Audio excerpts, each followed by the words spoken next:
Pronto, pode começar. Então, vou apresentar para vocês hoje o caso de um paciente. É um felino, adulto jovem, tinha um ano e pouquinho. Ele veio para mim encaminhado por um colega. Eu não tenho os primeiros exames dele, mas ele já veio com o diagnóstico de FeLV, leucemia viral felina. E quando ele chegou para mim, ele estava com anemia bem grave. Ele estava com 9% de hematócrito, praticamente incompatível com a vida. Ele não tinha sangue, tinha só água, praticamente.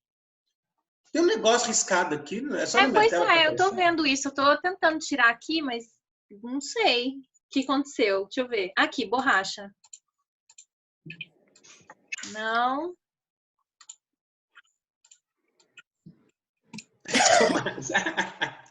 Eu tô tentando tirar.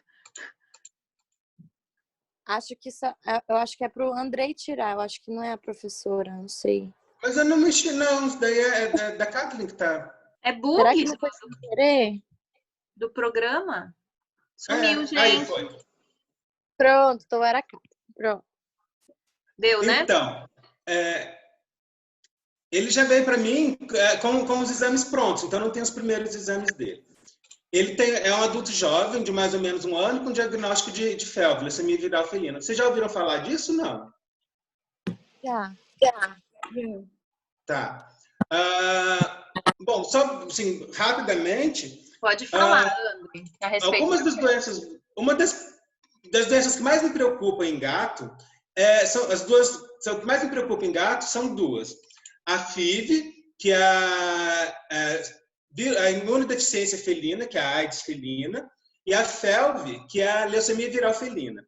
As duas doenças, elas são transmitidas por mordida, por contato sexual, por briga, por compartilhar o mesmo pote de água e de comida, por secreções. E assim, me preocupa bastante essas duas doenças, porque normalmente são as duas únicas que não têm tratamento. Né? Infelizmente, um animal com diagnóstico de FIV ou de FeLV não tem muito o que se fazer. É tratamento paliativo e estimular o sistema imunológico. E esse gato, e normalmente eles apresentam adulto jovem, que parece ter os primeiros sinais clínicos. Esse paciente ele veio com um hematócrito de 9%. E com uma expectativa de vida de 2 a 3 dias. Né? Porque porque não tinha o que fazer. E o colega não sabia o que fazer, mandou para mim. Nós Pega essa bucha aí, né? Oi? Pega essa bucha aí. Sim, exatamente. E assim, nós optamos por fazer uma transfusão de sangue. Transfusão de sangue em gato é bastante complicado, porque é difícil conseguir doador. Né? E outra coisa que é bastante complicado, depois vocês vão ver isso na clínica, é a quantidade de sangue que se pode colher de um gato. Um cão grande, a gente consegue colher uma bolsa de 450 ml de sangue. Um gato, a gente consegue no máximo 50 ml. Amigo, qual que é o peso desse cachorro aí para você conseguir coletar 450 ml? Tem que ser acima de 20 quilos. Um animal assim, de 20, 25 quilos, tipo um labrador, um golden, são animais desse porte. E gato é muito mais complicado, porque assim, dono de gato normalmente não quer deixar, é difícil conseguir doador, porque os donos do gato não querem que o gato seja anestesiado para colher o sangue, né? Então é bem complicado. Só que assim, tivemos sorte que o proprietário conseguiu 3 doadores. Como era uma transfusão de emergência, nós não fizemos teste de compatibilidade, não fizemos nada. Eu consegui colher desse gato, desses 3 doadores, 120 ml de sangue, que é bastante. Aí eu misturei tudo isso numa bolsa, fiz um pool e foi o que a gente transfundiu, porque, enfim, né, não tinha muito o que se fazer. Aí o primeiro exame que eu tenho depois da transfusão, pode passar, Kathleen? Posso. O hematócrito subiu de 9% para... vou lá do eritrócito primeiro, então tá. Tá bom, então quer que eu ponha no último gráfico lá?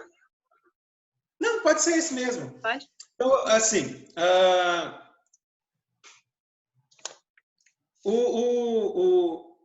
O valor de referência para a quantidade de eritrócitos do gato varia de 5 a 10 milhões de eritrócitos por microlitro de sangue. Esse gato, após a transfusão, estava com 4,02 milhões. Então, assim, era bem pouco. Mas a gente conseguiu subir bastante. O hematócrito dele, que estava 9, a gente conseguiu subir para 21%. Né? No dia... que está aqui? Dia 25/6. Isso. Então, assim, a partir daí, a gente fez a transfusão, começamos a fazer a suplementação com sulfato de ferro, né, e complexo de vitamina. Tem vários no mercado. Né? Nele caso, eu estava tomando o Eritroz, que é próprio para gato. Enfim. A gente entrou com suplementação de ferro e com eritropoetina para estimular a medula a produzir glóbulos vermelhos. Né? Vocês sabem que a eritropoetina é um hormônio produzido pelos rins e que estimula a medula a produzir os eritrócitos. Então, assim, na tentativa de fazer com que a medula dele voltasse a funcionar, a gente fez a eritropoetina. Aí, 30 dias depois, a gente repetiu os exames. Né? O hematócrito dele caiu de 21 para 15. Né? E, outra coisa. Vamos passar do reticulócito, Kathleen? Um parâmetro que é bastante importante para a gente avaliar se essa anemia está regenerando ou não é a contagem de reticulócitos. Reticulócitos são precursores de eritrócitos e quando tem uma anemia bastante grave, a medula começa a mandar esses precursores para a circulação para tentar manter o nível de oxigênio adequado, de oxigenação adequada.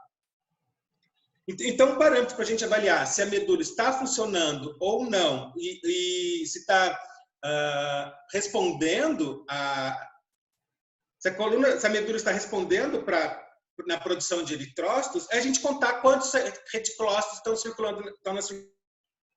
Nesse caso, desse paciente, no dia 25, ele estava com hematócrito com 0,25% de reticulócitos. E, assim, abaixo de 1%, ele é considerado não regenerativo. Né? Ou seja, a medula não está respondendo.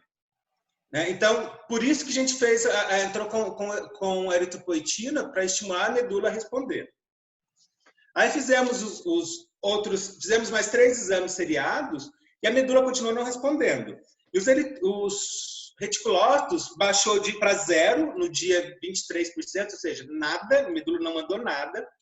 No dia 22 de agosto, foi para 0,2%, que estatisticamente não faz diferença. E o último exame que nós temos dele, que é no dia 19 de agosto, estava em, deixa eu ver aqui, 0,05%. Ou seja, a medula desse gato não funciona. Né? Ela não responde. E uma coisa que é bastante importante, acho que não tem aí nos exames, mas assim, que é importante vocês verem quando vocês vão analisar um hemograma, um eritrograma, se esses eritrócitos que estão circulando, primeiro, o volume desses eritrócitos, se ele está normal, né? Se é uma anemia macrocítica, ou microcítica, ou normocítica. Né? Vocês estão lembrados, né, que... Vocês lembram qual parâmetro que a gente avalia para ver tamanho de eritrócito? Pessoal? Pode responder, gente. Todo mundo pôs no mute. Não lembro. Tamanho, gente, do eritrócito, volume dele. Volume? Isso. Volume globular médio? Tá. Isso. O VCM, volume corpuscular médio. É esse o parâmetro que a gente avalia para ver o tamanho das células. E uma anemia normocítica e normocrômica, qual que a gente avalia para ver a coloração? Qual parâmetro, vocês lembram?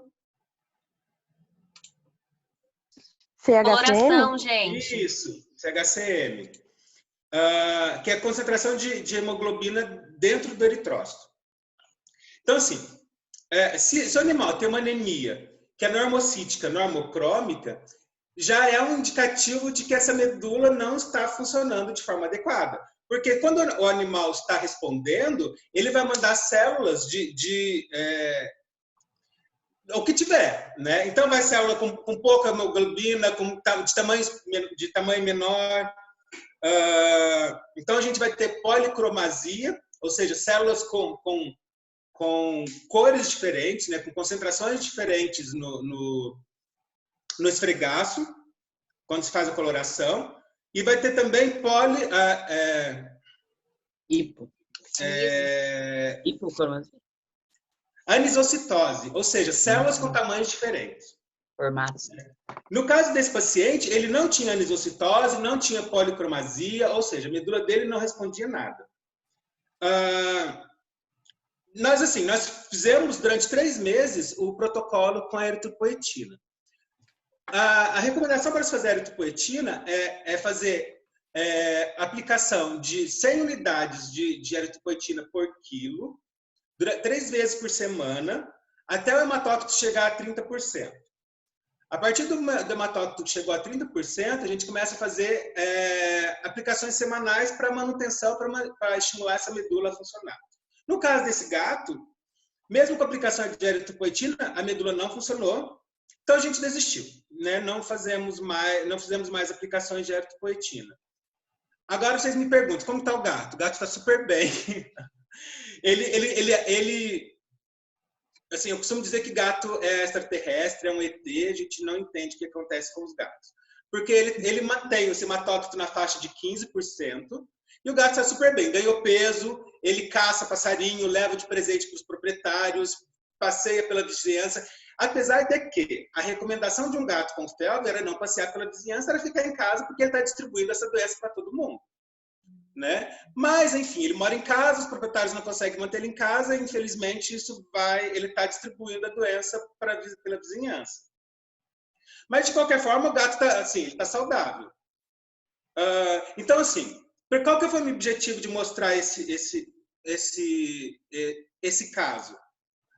Mostrar que, primeiro, quais os parâmetros que a gente deve avaliar para saber se a anemia está regenerando ou não, né? Que são a quantidade de eritrócitos, a porcentagem do hematócrito, a porcentagem de reticulócito e também o tamanho e cor da célula, né?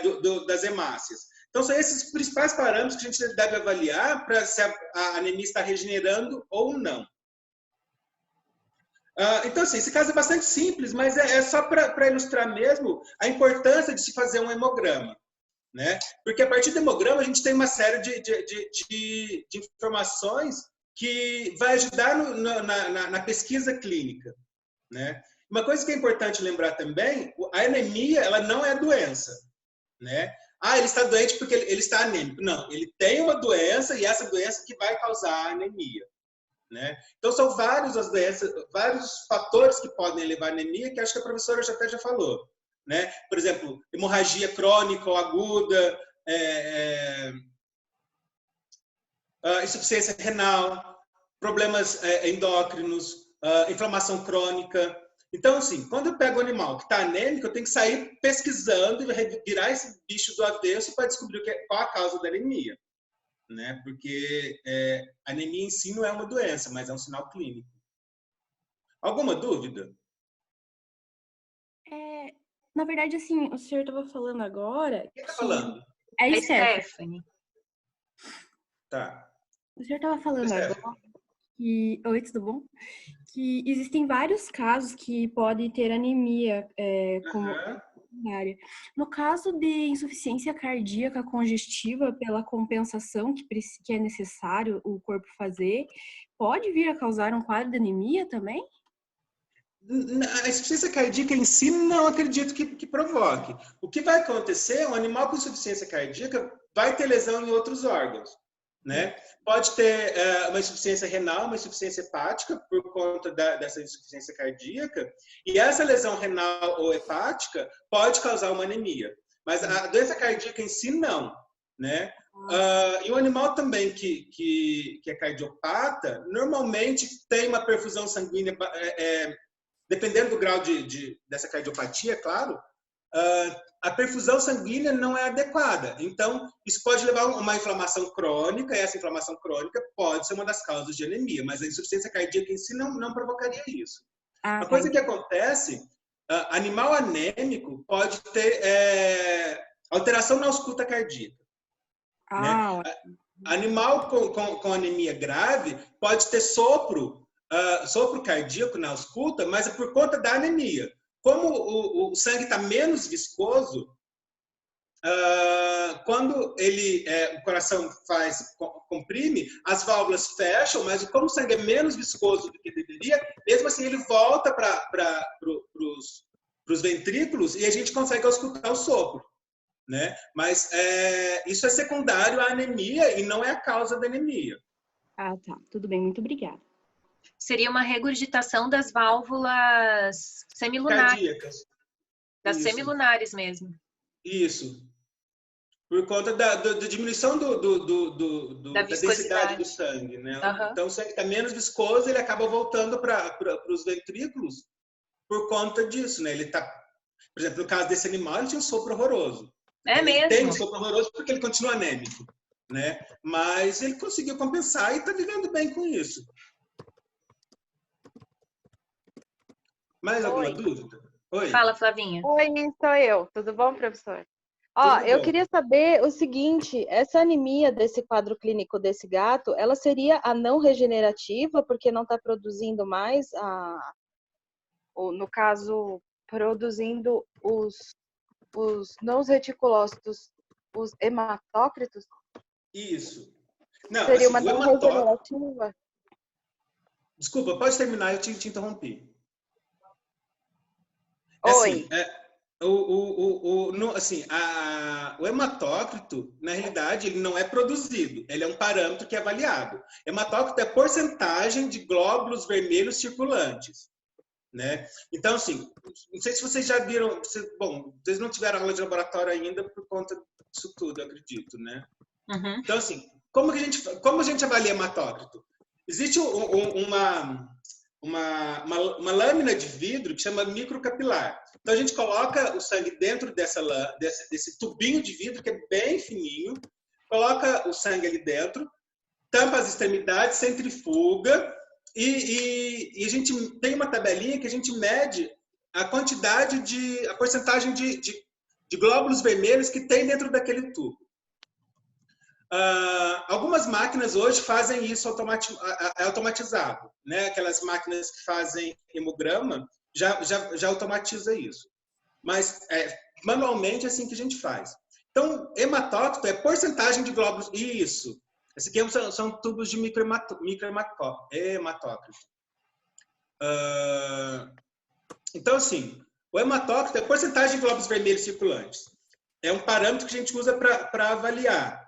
Então, o que acontece com esse gato? A medula dele não produz os eritrócitos, não produz as hemácias, e por isso a porcentagem de glóbulos vermelhos que está circulando é bastante baixa. Então, essa porcentagem é proporcionalmente ao volume. Então, dentro do volume desse tubinho de hematócrito, só 9% corresponde à hemácia. Quando num gato normal, isso deveria ser de 24% a 45%. Né? E uma outra coisa que é importante, o hematócrito abaixo de 15% sempre tem indicação de transfusão. Ah, isso é importante. Abaixo de 15%. Abaixo de 15%, a indicação é transfusão. Então, seja para cão, seja para gato, está abaixo de 15%, corre para transfundir esse gato, porque o risco é iminente desse animal virar óbito por baixa oxigenação. Né? Mas, mais alguma dúvida? Então, assim, responder? Era a Flávia que perguntou? Sou eu. É uma anemia, então, não regenerativa. Não regenerativa. Tá. Por que não regenerativa? Porque a medula não regenera, né? Não tem. Desculpa. Não tem regeneração da medula? Isso. Opa. A medula não está produzindo eritócitos na forma adequada. Volta aquela tabelinha, aqueles gráficos, Kathleen, que tem os 3. Espera aí.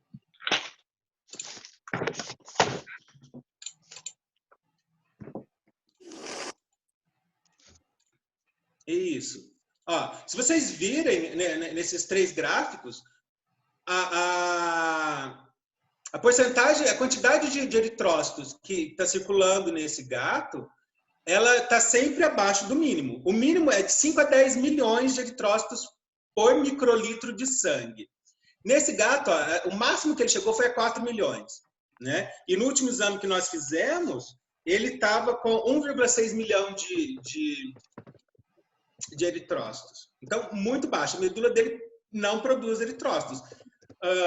E ele conseguiu, o máximo que ele consegue produzir é ser na faixa de 1 milhão, 2 milhões de eritrócitos. Né? E o gato está vivendo com isso. E reticulócito é praticamente nada, que 0,25, né, estatisticamente, não vai fazer muita diferença.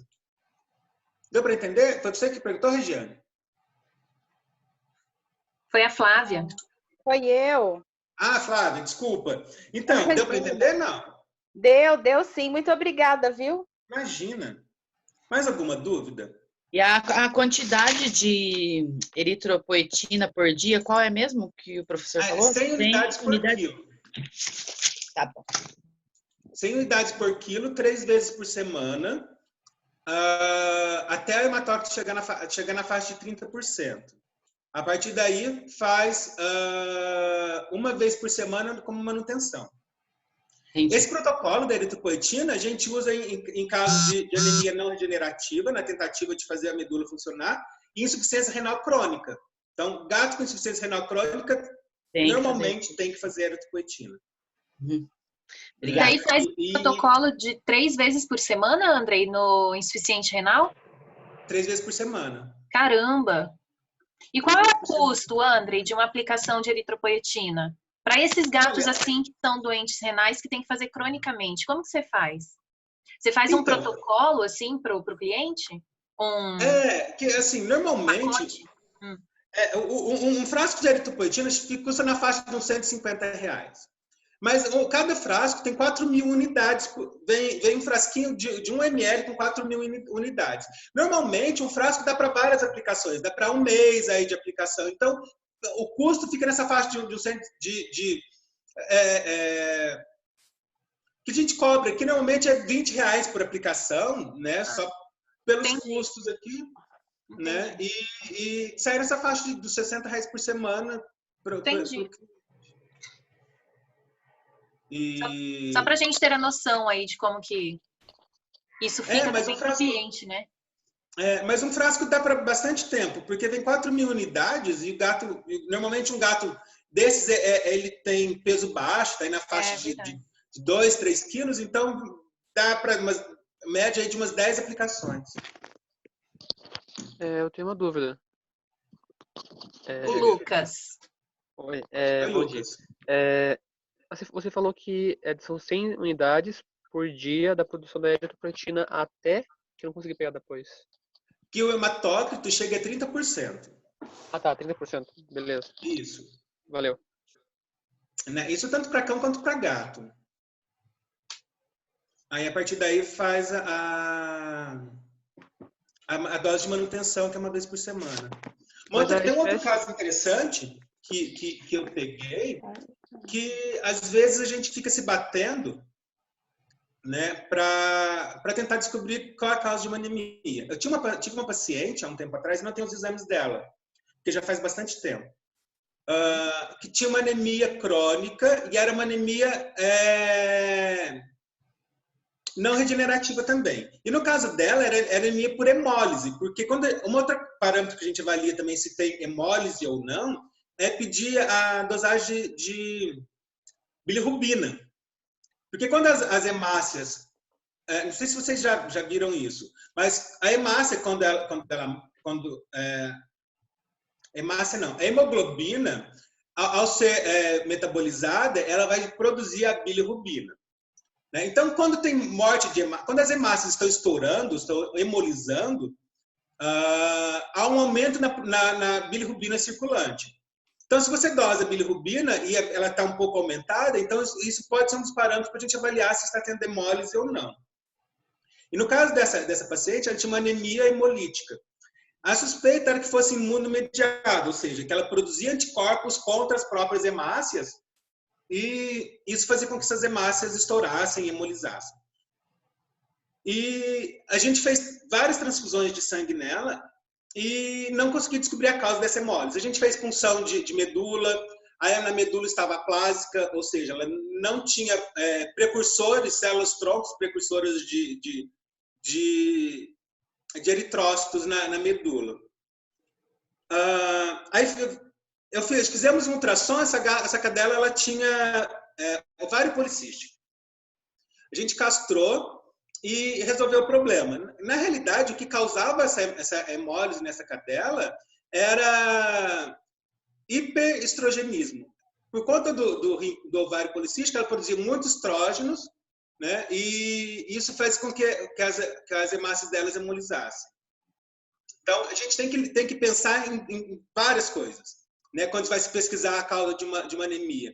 E as causas endócrinas, a gente normalmente esquece, porque a gente fica pensando sempre nas doenças clássicas, né? Hipotireoidismo, hiperadreno, e não se atenta para outras causas endócrinas que também podem causar uma anemia. Né? E é importante vocês pensarem também que machos também podem ter anemia hemolítica por hiperestrogenismo. Né? Tumores de testículo que produzem testosterona também, contraditoriamente, podem produzir um hiperestrogenismo. Porque essa testosterona no testículo é convertida em estradiol pelas aromatases e esse cão macho vai ter um aumento de estrógenos no circulante. E também pode ter uma anemia por hiperestrogenismo. Então, tem que pesquisar tudo, virar o bicho do avesso. Fazer ultrassom, fazer raio-x, avaliar a pele, que às vezes cães com dermatite crônica também podem fazer anemia, mas não uma anemia tão grave como essa, mas podem ficar anêmicos por conta da inflamação crônica, que a inflamação crônica também é uma outra causa de anemia. Enfim, né, tem que pesquisar. E acho que isso é a coisa que eu mais gosto da clínica, é justamente isso, é o trabalho de investigação, é o trabalho de detetive, né, que dá trabalho, né, é custoso, e outra coisa um problema que a gente enfrenta, normalmente é a questão do custo. Nem todos os proprietários têm dinheiro suficiente para bancar essas investigações, né? Então, às vezes, a gente fica de mãos atadas e acaba não fechando o diagnóstico porque o proprietário não tem condições de bancar os exames necessários, né? Por isso que eu te perguntei. Que a gente tem. E por isso que eu te perguntei ali a questão do custo desses tratamentos para animais renais crônicos, né? Porque né, para uma pessoa que vai ter que passar o resto da vida fazendo a aplicação de eritropoetina, né, às vezes poderia pesar, mas até que não é tão elevado assim. Dá para deixar de comprar uma brusinha por semana e tratar o gato. Exatamente. Não, e assim, normalmente quando o animal é renal crônico, o que eu faço é assim, o proprietário compra a eritropoetina, eu ensino ele a fazer a aplicação e ele faz em casa, né? Como um animal diabético, por exemplo, que teria que fazer a aplicação de insulina. Legal. Né? Isso acaba baixando o custo, porque ele não vai ter o custo da minha mão de obra, né? Sim. Andrei, como que faz a coleta de medula óssea para mandar para fazer exame? Então, normalmente a gente faz por punção da crista ilíaca, né? Anestesia, agulha, tudo? Isso, animal anestesiado, né? Aí faz tricotomia, faz uma antisepsia, como se fosse de cirúrgico, né? Com todo o material esterilizado, luva estéril, máscara, enfim, é um procedimento cirúrgico e faz punção de crista ilíaca com agulha daquelas aquelas rosas. Deixa eu pegar uma aqui, só um instantinho.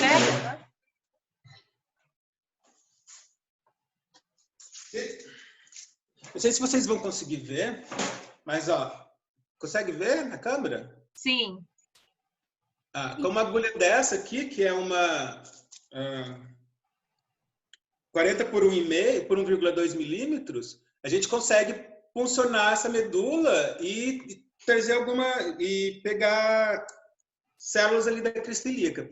É bem difícil. Às vezes a gente acha que pegou medula e vem só sangue, né? Porque a medula ela vai vir um líquido viscoso avermelhado. Uhum. Né? Então, às vezes a gente acha que está vindo medula e está vindo só sangue, então às vezes tem que colher mais de uma vez, não é fácil. Né? E às vezes também E a punção de medula é importante nessas anemias não regenerativas e crônicas, né? Que às vezes o animal, igual no caso desse daí, né?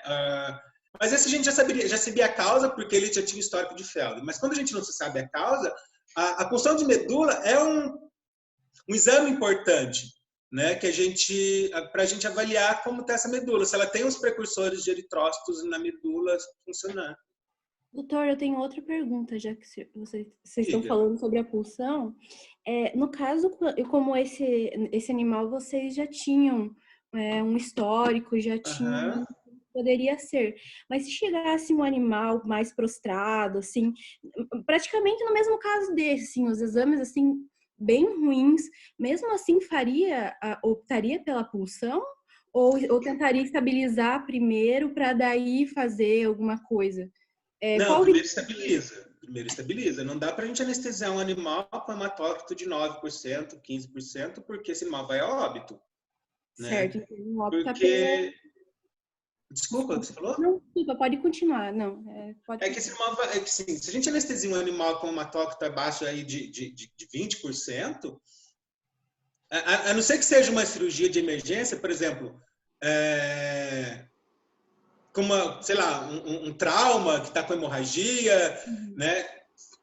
A não ser que seja no caso de emergência, esse animal, se for anestesiado, ele vai a óbito porque ele já está com uma perfusão de oxigênio bastante baixa. A anestesia vai diminuir ainda mais essa perfusão, né? E então, assim, a chance dele virar óbito é bastante grande. Nesses casos, se for necessário, tem que fazer transfusão durante o procedimento cirúrgico, né? Enquanto está operando, vai transfundindo para poder manter essa perfusão adequada. Né? Entendi. E uma outra coisa que é bastante importante com animais anêmicos, tem que cuidar, por exemplo, se vocês forem internar um animal anêmico, cuidar com a hidratação, né? Se vocês colocam esse animal que já está com hematócrito baixo no soro, você vai aumentar a quantidade de líquido circulante nos vasos, vai diminuir mais esse hematócrito. Acaba tendo uma anemia, aumentando a anemia relativa, né? Porque vai aumentar o volume de líquido circulante e proporcionalmente vai diminuir a quantidade de hematócrito circulante. Então, animal anêmico, tentar fazer o mínimo de fluido possível para não diluir mais ainda esse sangue, né? Que a hemodiluição, nesse caso, vai complicar o quadro do paciente. Tem alguns pacientes, por exemplo, renais crônicos, que estão desidratados, estão anêmicos e precisam de fluido. Aí a gente fica numa situação bastante complicada, porque como você vai hidratar esse paciente de forma que ele não diminui mais ainda a quantidade de hematócrito, né? Não baixe mais o hematócrito. Então, a gente tem que pesar os prós e os contras. Né? E, normalmente, o paciente renal crônico, ele já está anêmico e esse hematócrito dele, ele não é o hematócrito verdadeiro, porque normalmente ele está desidratado. Então, esse sangue, por estar desidratado, já está mais concentrado. Né? Então, se ele está com hematócrito, é um animal anêmico, por exemplo, vamos supor, um animal renal crônico, desidratado, que eu faço um hematócrito, está lá 15%. Na realidade, esse hematócrito é menor ainda, porque esse sangue está concentrado devido à desidratação. Né? Então, quando eu vou reidratar ele, a gente corre o risco desse animal virar óbito por conta dessa hemodiluição. Então, é bastante complicado nesses casos. Né? Então, tem que fazer, às vezes, optar por deixar o animal com uma desidratação leve, né? E para não fazer uma hemodiluição maior ainda. Que situação, hein? É complicado. Né? É bem complicado. Mas assim, e é uma coisa que a gente vai ver na rotina, né? Que é bastante comum de você se deparar com esse dilema, né? O que eu faço com esse bicho? Tá anêmico, desidratado, qual que eu me preocupo mais? Né? Então, às vezes, a gente tem que, quando a desidratação animal está com desidratação grave, a gente tem que correr o risco de reidratar, porque senão esse animal vai morrer por desidratação. Né? No caso grave, por exemplo, de parvovirose, que o animal está perdendo muito sangue pelas fezes, chega a apresentar anemia? Chega, mas não chega uma anemia tão baixa, assim, abaixo de 15%. 15%. Assim, Tá. Fica anêmico, mas raramente chega uma anemia tão grave quanto essa do caso desse paciente, né? Tá. E normalmente é anemia regenerativa, né? Então a gente vê policromasia, vê anisocitose, então a gente vê sabe que a medula está respondendo. Né? Menos então, preocupante, caso, né? Exatamente. Tem outros fatores nesse quadro que são mais importantes serem tratados do que a anemia, se ela aparecer. Exatamente. Nesse caso, a anemia ela é transitória, né? Por conta da perda de sangue pela gastroenterite, né? Hemorrágica. Uhum. E assim, corrigindo isso, o animal já se recupera. Então, normalmente não precisa. O que a gente faz nesses casos é fazer suplementação de ferro para ajudar a medula, né? A produção de hemácias. Na convalescência. Para ajudar a produção de hemácias nesses casos. Porque a medula está funcionando, né? Então, ele vai recuperar dessa anemia quando você tira a causa dela, que é a hemorragia. Uhum. Que mais, gente? Pessoal? Andrei, eu tenho perguntas, o pessoal não tem. Tá, é comum ver casos de policitemia? Não, é muito raro. É muito raro. Não, assim, normalmente quando acontece é porque o animal está desidratado, né? Policitemia vera, assim, eu particularmente nunca peguei, né? Os casos de policitemia que eu peguei é animal desidratado que estava com hemoconcentrado, né? Hemoconcentração. Concentração grave, assim, desidratação grave pode acontecer isso, mas você corrige a hidratação, o animal volta ao normal. Uhum. Nesse animal que você estava mostrando aí, esse gato, você falou que ele está levando a vida normalmente, assim, mas ganhando e tal. Teve algum outro sinal clínico novo depois disso? Depois desse quadro que você passou aí? Evoluiu para mais alguma coisa ou ele está realmente estável, assim? Então, ele está estável. Na realidade, o que a gente está fazendo com esse gato? Ação de ferro, né? Isso crônico, vai fazer o resto da vida, porque a gente tem que, pelo menos, dar subsídio para que essas poucas hemácias que ele está produzindo funcionem, né? Então, a gente faz suplementação de ferro para evitar, além da plasia de medula, uma anemia ferropriva. E ele está tomando também interferon para estimular o sistema imunológico dele. Então, ele faz o protocolo que a gente usa para tratamento da FeLV, no interferon, faz 30 unidades de interferon por dia, durante 7 dias. Aí, para 7 dias, repete mais 7. Então, ele vai fazendo isso, está fazendo isso o resto da vida. E tem se mantido bem, né? Ele, inclusive, ganhou peso, né? Apesar dessa anemia dele. E outra coisa que eu faço de vez em quando ele cai, quando ele fica num quadro de apatia, que isso acontece, fazer estimulante de apetite. Né? Porque ele, por conta da anemia, ele para de comer, e então a gente faz estimulante de apetite, ele volta a comer e esse modo tem se mantido estável. Né? Entendi. Obrigada. O estimulante de apetite que eu gosto mais de fazer em gato é a mirtazapina. A mirtazapina, ela é um antidepressivo, né? Que no gato em dose baixa ele estimula o apetite e é bem interessante. Eu já vi gato assim, tipo, que não está comendo nada, você faz a mirtazapina, meia hora depois o gato está devorando, batendo o pratão. Assim. Ajuda bastante. O problema é que é caro, né? Então o humano o proprietário precisa de receita para comprar. O que eu tenho feito é mandado manipular já na dose adequada, que é 3,75 miligramas por animal. Eu mando manipular já na dose adequada e o proprietário tem em casa e faz sempre que o animal para de comer. Mais alguma dúvida?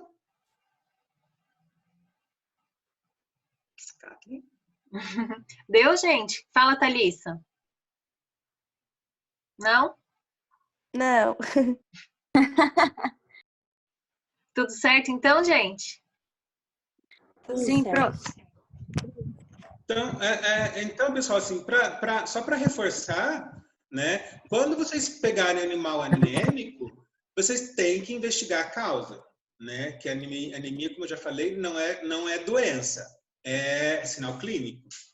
Então, reforçando, quais as principais causas de anemia no animal? Inflamação crônica. Essa inflamação crônica pode ser por uma neoplasia, por tumor, por problema de pele crônico. Tem assim, aqueles animais com piodermite, daquelas que assim, você vê o animal, ele só tem crosta, né? Sarnas também pode causar isso por conta da inflamação crônica. Neoplasia, insuficiência renal. As doenças imunomediadas, lúpus, que pode também causar hemólise. Que mais?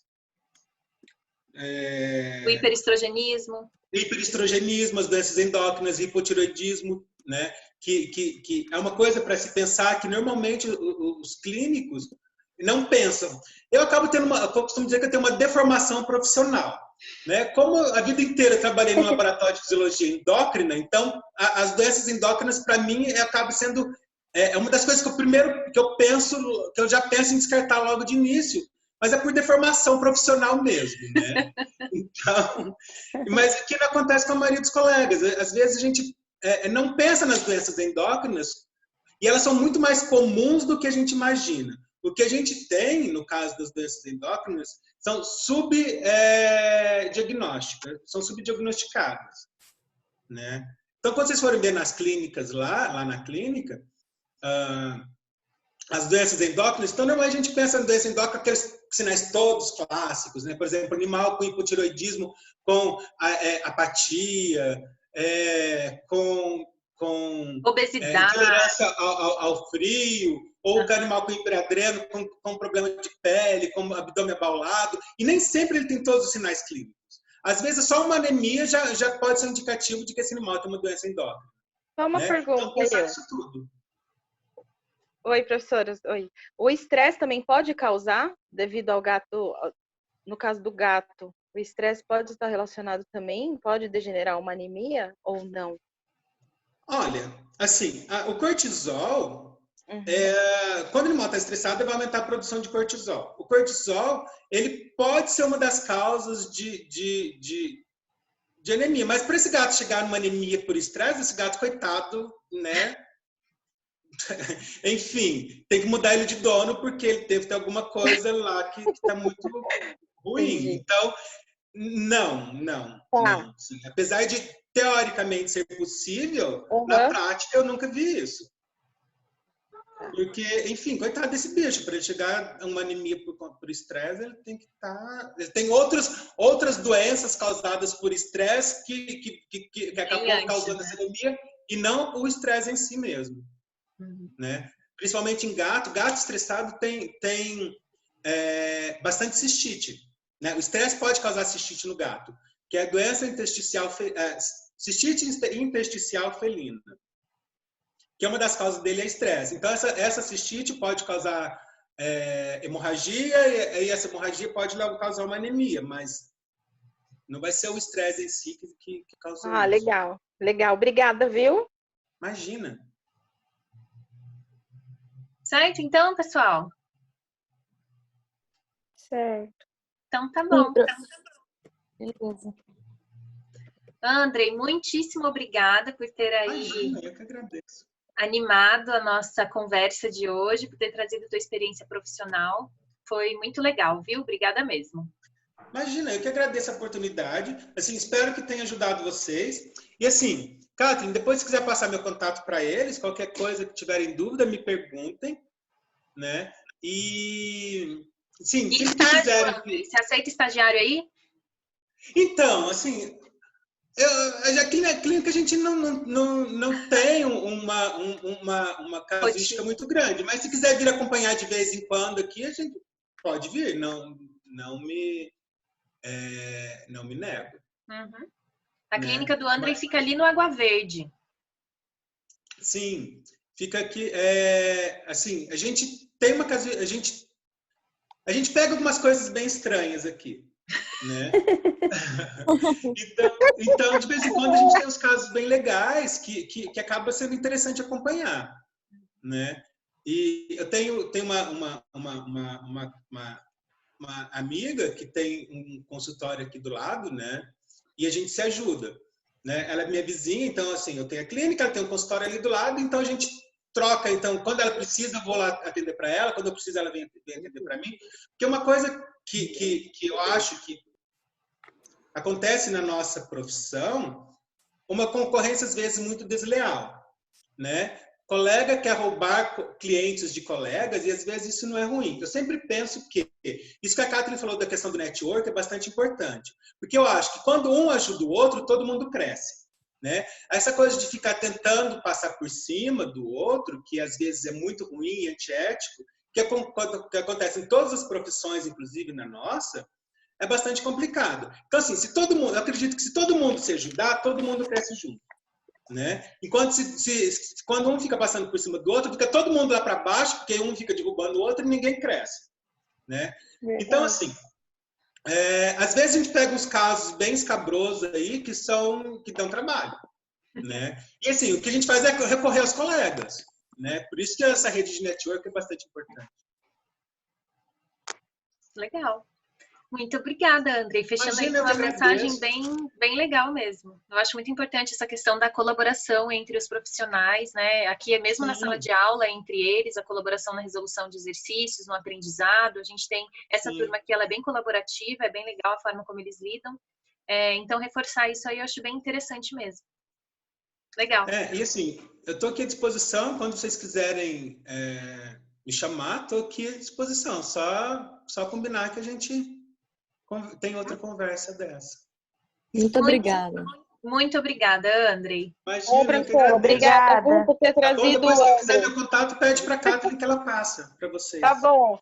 Muito simpático você, viu? Que você tenha muito sucesso ainda. Muito, muito, muito, muito. A gente entende bem quando você fala. Eu gostei. A gente entende bem. Você fala assim, de uma maneira expressa legal, sabe? Poderia fazer mais vezes algumas palestras, assim, quem sabe?